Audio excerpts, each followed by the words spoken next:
ప్రభు మనల్ని నుంచి ఏం కోరుతున్నా, మనం కూడా ఎలా ఉండాలి? సౌందర్యంగా ఉండాలి. అందుని బట్టి ప్రతిరోజు కూడా బ్యూటీ పార్లర్కి వెళ్ళి చక్కగా ఒక 5,000 సమర్పించుకుని సౌందర్యంగా మనం కనిపించాలి. దేవుడు ఈ సౌందర్యాన్ని కోరుతున్నాడా? చెప్పండి. ఆల్రెడీ నీ సౌందర్యంగానే పుట్టించాడు. ఆమెన్. దేవుడిని అందంగానే పుట్టించాడు. చక్కటి కళ్ళు ఇచ్చాడు, చక్కటి చెవులు ఇచ్చాడు, చక్కటి ముక్కు ఇచ్చాడు, మంచి శరీర సౌష్ఠవాన్ని ఇచ్చాడు ప్రభు. దేవుడు అంటున్నాడు మన నుంచి కోరుతున్నటువంటి సౌందర్యం ఏంటంటే ఆత్మ సంబంధమైనటువంటి సౌందర్యం. కానీ ఒక విషయం, మీరు బ్యూటీ పార్లర్లోకి వెళ్ళి కూర్చుని చక్కగా మీ అందాన్ని ఇనుమడింపు చేసుకున్నప్పుడు ఒక చిన్న ఆలోచన కలిగి ఉండండి.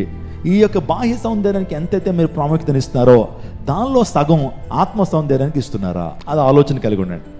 బ్యూటీ పార్లర్కి వెళ్తున్నప్పుడు చక్కగా ట్రీట్మెంట్లు చేయించుకుంటున్నారు, ఇవన్నీ చేయించుకుంటున్నారు.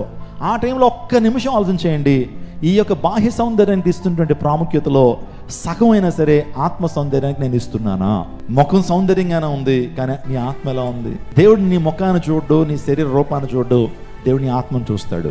దేవుడు నీ యొక్క ఆత్మీయ సౌందర్యాన్ని చూసే నిన్ను దీవిస్తాడు, నిన్ను వాడుకుంటాడు, నిన్ను అభిషేకిస్తాడు.